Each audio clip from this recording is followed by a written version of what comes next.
Alright, today what we're going to do is look at the Nixon administration. We're going to try to quickly go through Richard Nixon's administration and focus a little bit more on Watergate, but first I want to give you some background so that you know at least some of the positive things that came out of his administration.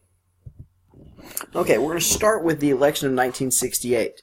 If you paid attention in class when we got to Vietnam, we talked about this election a little bit, but I just want to really go over how Nixon ended up winning this election. First of all, in 1968, the Democratic Party was basically in a state of political chaos.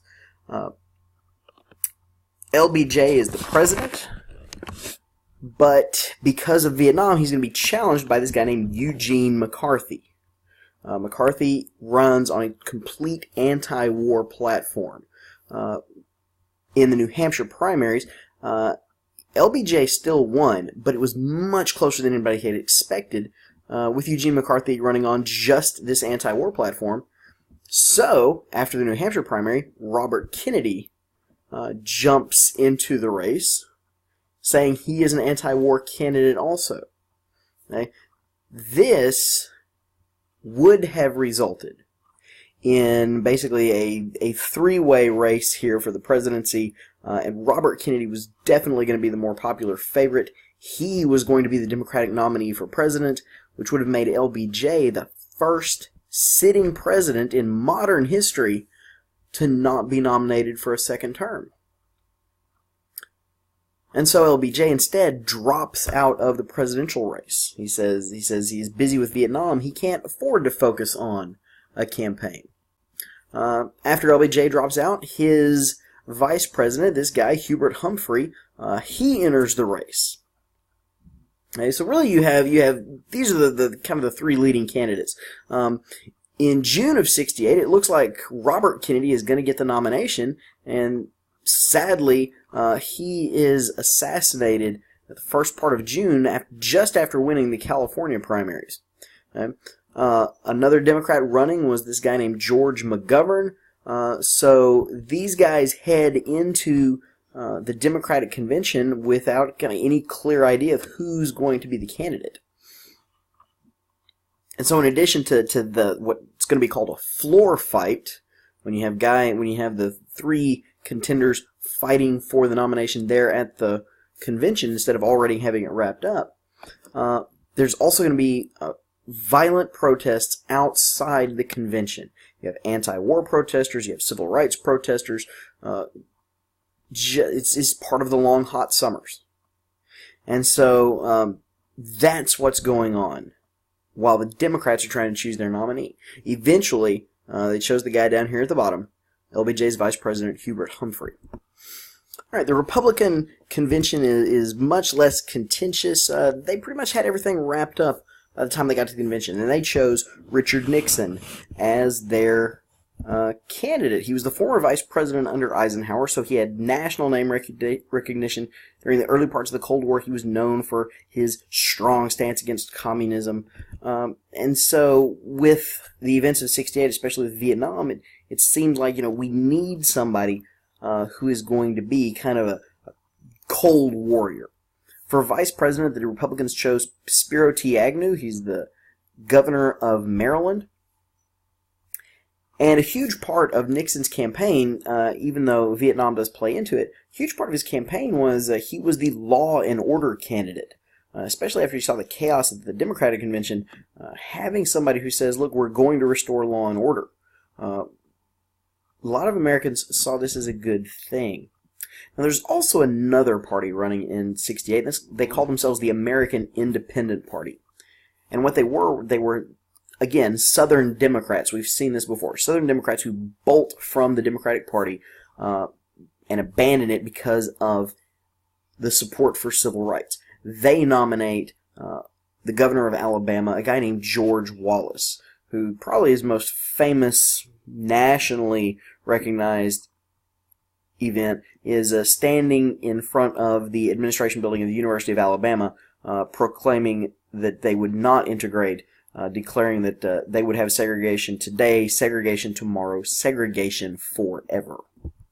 And the results of the election, because we're talking about Nixon, this shouldn't surprise you. Wallace did pick up some of the southern states. He did pick up some electoral votes. Nixon wins in a couple of states up there in the Missouri, Illinois, Ohio area. Some of those states were kind of close. Those were the swing states, but Nixon was able to carry them and become the new president. So, Nixon's domestic agenda, what he wants to do here inside America. Some of the things he called for, one of them was revenue sharing. Revenue sharing is where the national government will set up programs, these federally funded programs, and rather than the national government dictate, here is how the money will be spent in every single place, revenue sharing was the national government saying, look, here's the program, you have to administer it, but we are going to give you the money. You are going to administer it in the way you deem fit as a state or as a local place. It's revenue sharing, returning federal tax dollars back to the local governments so they can use it better. While he's president, Congress is also going to institute some more environmental protections. The 70s saw the birth of the environmental movement, and so they will create the Environmental Protection Agency. Congress is going to pass something called the Water Quality Improvement Act, which is designed to help clean up the water, and something called the Clean Air Act, which was supposed to require companies and auto manufacturers to produce fewer emissions. There's also the creation of something called the Occupational Safety and Health Administration, or, as we abbreviate that, OSHA, O-S-H-A. If you've taken a certain career in tech classes, you might have had to get OSHA certified before you did that. The purpose of OSHA was to have a government entity that would come in and inspect businesses to protect workers from recognized hazards, things that we all know are dangerous. And so they require lots of things in the workplace that otherwise businesses may not put in. Now, Nixon's foreign policy, he is going to work with a man named Henry Kissinger. Henry Kissinger started out as his national security advisor and then later became Nixon's Secretary of State. Kissinger is a foreign policy genius. Now, Nixon is also very knowledgeable of American foreign policy and events around in the world. And so when they come into office, Nixon and Kissinger work on their overall foreign policy, which they started to call their grand design, this multi-point approach to dealing with foreign policy. And one of the parts of the grand design is something called the Nixon Doctrine. Okay? If you think back to the Truman Doctrine, we will fight communism anytime, anywhere. Well, Nixon has seen a problem with this. In many cases, Vietnam is the example. When we put more soldiers into the field in Vietnam, South Vietnam pulled their soldiers out of the field to use in the cities as a police force. And the Nixon Doctrine was saying, look, the United States, we will still fight communism, but we will not do everything for you.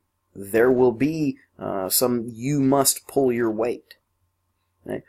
Part of that in Vietnam, part of that Nixon Doctrine in Vietnam is policy of Vietnamization, turning the Vietnam War over to the South Vietnamese army. He also is going to attempt détente with the Soviet Union. Détente is a French term. It means to ease tensions or to relax tensions. What this was the idea, we're going to sit down with the Soviet Union and start to talk and discuss and try to de-escalate the Cold War. The final part of the grand design was what we call normalization of our relationship with China. Normalization means to treat China like we would any other country. Prior to Nixon, the official government policy is there is no communist China. China's government is in Taiwan. That's the legitimate government. The rest of China is just in rebellion. that doesn't make a whole lot of sense. Especially when the rest of the world is looking at China saying, no, China's communist. Get over it. The results of this grand design policy, Nixon is going to visit China in February of 1972. Okay? He's the first president to visit China. The idea of Nixon, the Cold Warrior, visiting China, this communist country, it was kind of shocking, but at the same time, it was also kind of a positive thing. Here's this guy who says, I'm going to beat communism, whatever it takes, and then he starts making nice with the Chinese. Eventually, the United States, very shortly after, is going to officially recognize the Communist government of China as the legitimate government of China. It's also going to help open China to modern trade with the United States. I don't want you to get confused here thinking this is like, the open door policy or something. Okay? When China became communist, we stopped trading with them. Well, now we're going to trade with them. There was kind of an attitude in the United States of, oh my goodness, there are 1 billion Chinese.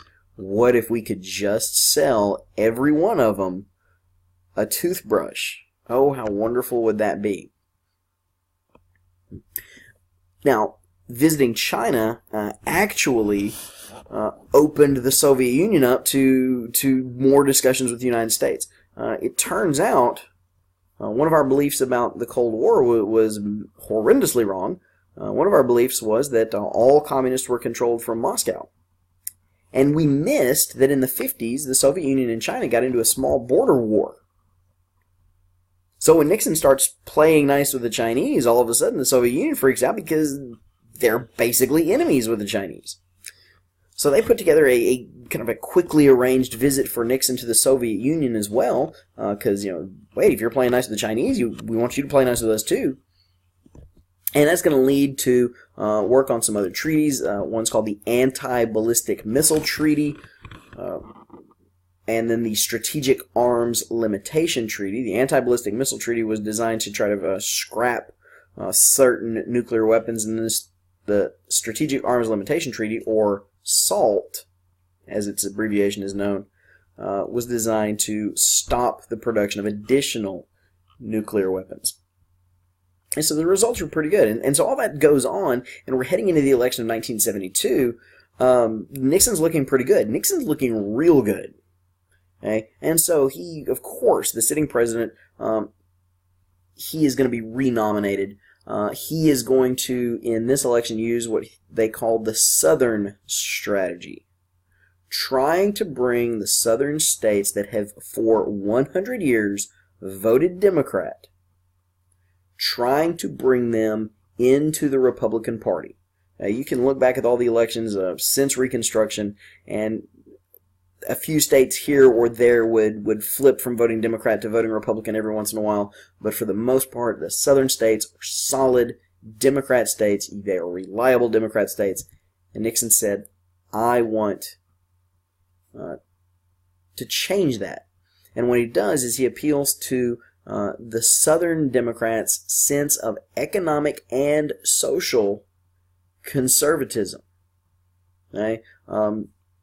Just as a example, this is probably a bad example because we're playing on stereotypes here, but Democrats say the government should just spend money, spend money, spend money. A Southern Democrat is much more likely to say, hold on, wait a minute, no, government spending needs to be scaled back. Republicans, by this point, are also saying spending needs to be scaled back.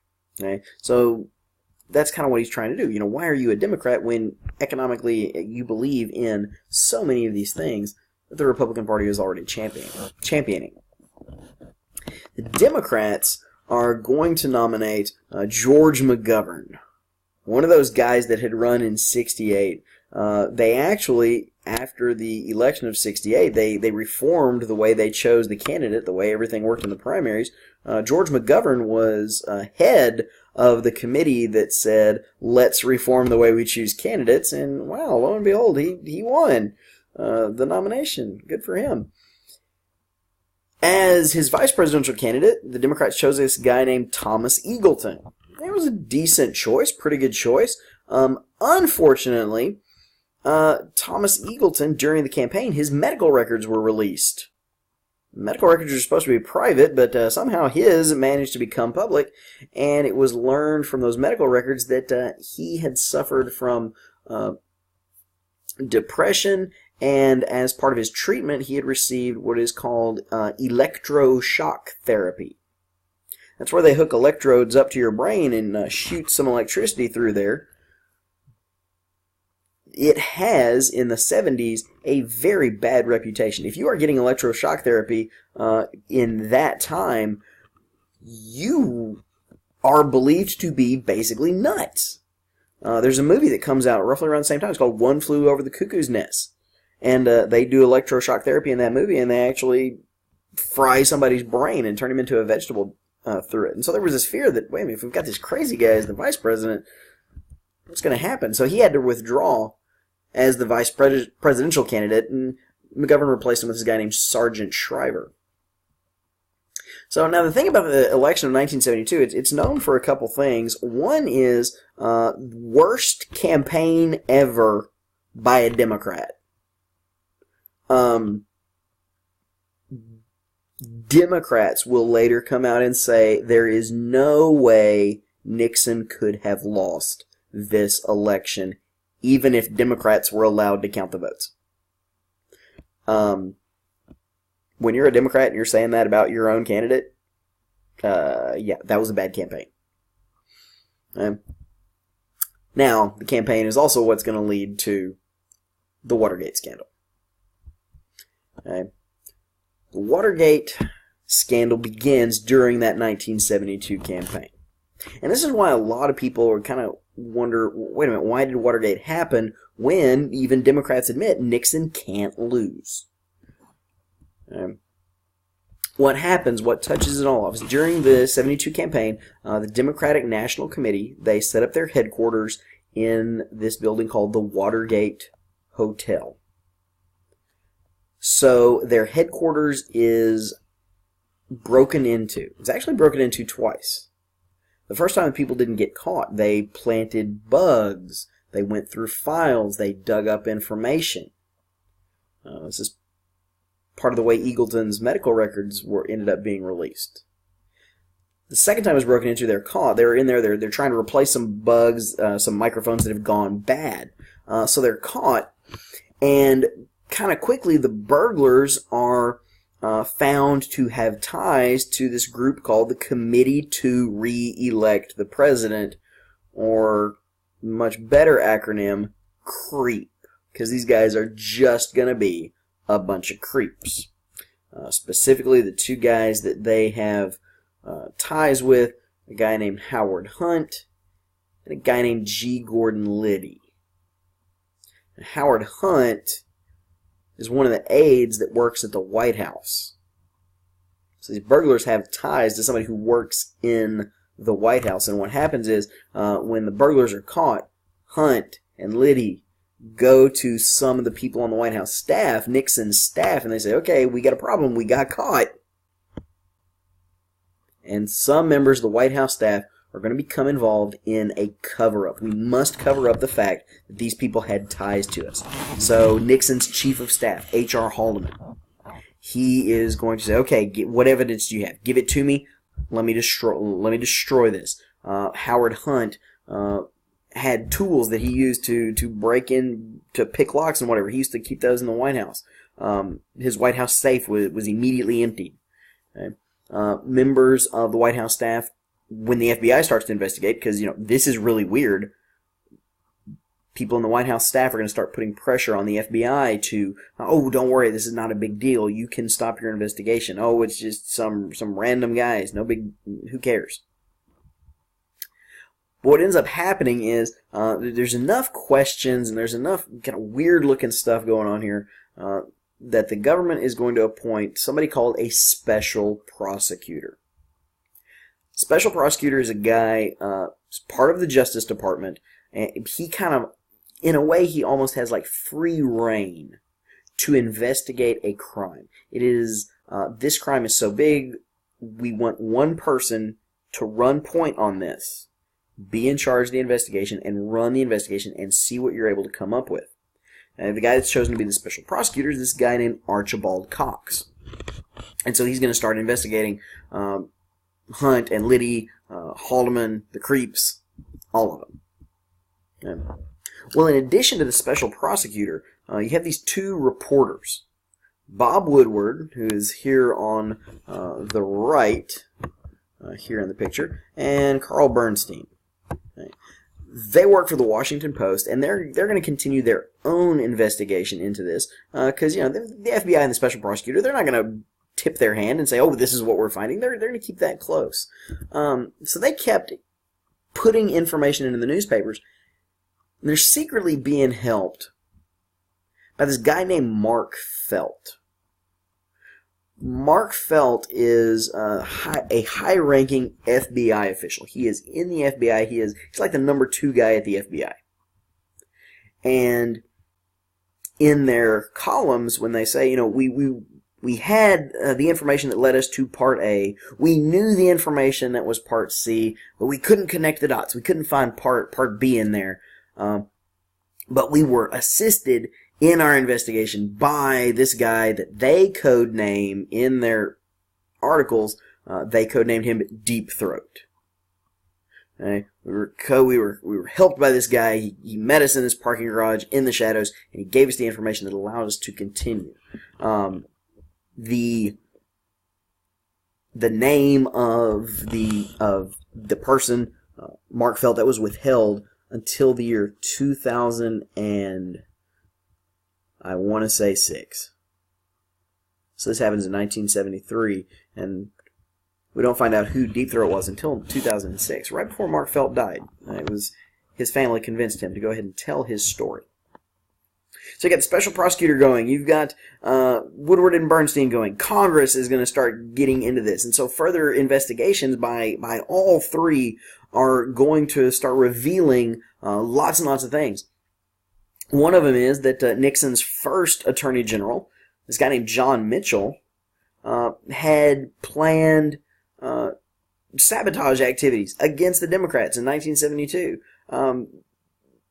A member of our government, the chief law enforcement officer, planning things that are going to undermine and are not even borderline illegal. They're flat out illegal. Let's steal somebody's medical records. Another guy in the White House staff, John Dean, he goes to Congress and he says, yeah, there was a cover-up and Nixon knew about it. Right? Nixon knew about it. Now, we didn't tell him until much later. Okay? But Nixon knew about it. Nixon's the whole time and saying, I don't know anything. I didn't have anything to do with all this. Another aide in the White House, a guy named Alexander Butterfield, is going to be asked about these tapes that exist in the White House. Tapes of every conversation that was held in the Oval Office with President Nixon. He had a microphone and a recorder installed in there. His original idea being, it's kind of like any, I guess, president now, I'm going to record these conversations, and when I'm done being president, I will write my memoirs, and I'll be able to say, on such and such day, this guy said this, and I'll be able to have it verbatim. But because these record all conversations that he had in the Oval Office, these tapes exist. And if people told Nixon, hey, we're going to cover this up, that would prove Nixon knew. Now, while all that's going on, Nixon's vice president is going to resign. Spiro T Agnew. He's going to resign. Why is he going to resign? Easy, he's going to go to jail. He had also been under investigation for something completely different. While he was governor of Maryland, he took bribes from construction companies and used his influence to award them contracts to the state of Maryland. So those investigations have been going on. He is going to have to resign. He is going to be replaced. Nixon is going to appoint a new vice president, and he will appoint this guy named Gerald Ford, who was the House Minority Leader. So he is the ranking Republican in the House of Representatives. So, new vice president for Nixon. All right, back to Watergate. In 1973, in October of 1973, there's going to be this thing we call the Saturday Night Massacre. Okay? Nixon had finally been convinced through lawsuits and threats of lawsuits and court orders and whatever else to turn over the White House tapes. And so he said he would turn the White House tapes over to Archibald Cox, but he was only going to do it with certain conditions. And it's stuff like, okay, I'm going to turn these over, but you can't use any of it to prosecute me. You know, stuff like that. You know, I'll turn this over, but I'm going to take out information that's, you know, real sensitive. And Archibald Cox says, no, that's not how this is going to work. You're going to turn over everything so I can see whether or not there's anything illegal that's happened. Nixon gets mad. Nixon wants to fire the special prosecutor. Goes to his attorney general and says, Attorney General, his new attorney general is this guy named Elliot Richardson. He says, Richardson, I want you to fire Archibald Cox. And Elliot Richardson says, no. And so Nixon fires him. And then he goes to the deputy attorney general, the next guy in the Justice Department, says, hey, I just fired your boss. You're in charge now. I want you to fire Archibald Cox. And the deputy attorney general says, no. And so Nixon fires him too. Okay? Calls this guy named Robert Bork. Robert Bork is going to be named the acting attorney general because we need one now. I just fired the two guys that were in charge. And Nixon says, I need you to fire Archibald Cox. And so Robert Bork says, well, okay. And so these three guys get fired just all on the same night. And so we call it the Saturday Night Massacre because all of a sudden the guys that were investigating Nixon are no more. And, well, it doesn't matter. Congress is going to continue to investigate. Woodward and Bernstein are investigating. The other people in the news media are trying to put different pieces together. After they fire Cox, they appoint a new special prosecutor. And so these investigations continue and continue and continue. One of the things that they all wanted were the tapes. Nixon continued to claim what he called executive privilege.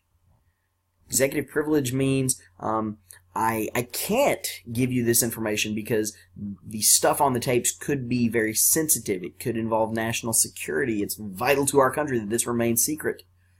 Okay? And so he would just claim that. Oh, I can't give you the tapes. It's not executive privilege. Okay? Communications with the president don't have to be revealed. Well, Congress is going to sue him. It's America. If you don't do what I want you to do, I'm going to sue you. So he's not doing what Congress wants, so Congress sues him. Okay? This case doesn't start out in the low court. It goes straight to the Supreme Court. It's U.S. versus Nixon. Supreme Court rules in U.S. versus Nixon. There is no such thing as unqualified executive privilege. Okay? As the president, you can't just walk in and say, I have executive privilege, and that's it. There has to be a legit interest. And if Congress or a special prosecutor are investigating a crime, they have the ability to request these things and have them turned over. Okay. So the Supreme Court orders Nixon to turn everything over. So he does turn over the White House tapes. And as they're listening to the tapes, they discover a missing 18 and a half minutes. What it is, as they're listening to the tapes, you essentially have this tape, it's playing, and somebody walks in, Mr. President, the creeps are here. Oh, yes, show the creeps in. Gentlemen, what can I do for you? And all of a sudden the tape went blank. There was no sound, and so there was this gap on the tape for 18 and a half minutes, and all of a sudden the sound kicks back on, and, it's Nixon saying, all right, guys, thank you for coming. What happened in that 18 and a half minutes? Well, probably they talked about the break-in and the cover-up and whatever, and Nixon knew. Okay? This is referred to by a lot of people at that point as the smoking gun. The smoking gun is, okay, you hear a gunshot, you run around the corner, you see a body with a bullet hole in it, and you see a guy holding a gun with smoke coming out. Who probably shot the guy. What makes it worse is that this 18 and a half minutes, a forensic analyst looks at the tape and he says, this wasn't just blank, this was erased. Repeatedly. Somebody had erased it, backed up, erased it again, backed up, erased it again, to make sure that they couldn't pull anything off of that. And so, in the middle of 1974, it looks like Nixon is going to be impeached. And if he gets impeached, he's going to be removed. But Nixon doesn't want to go down in history as the only president to be impeached and removed, so instead, he resigns. Becomes the first president in U.S. history to just resign. August 9th, 1974. And we move from Richard Nixon as president to Gerald Ford. And that's the end of our notes. I hope that gives you a good understanding of Watergate, but also an understanding of the actual things, the actual important stuff that happened while Nixon was president.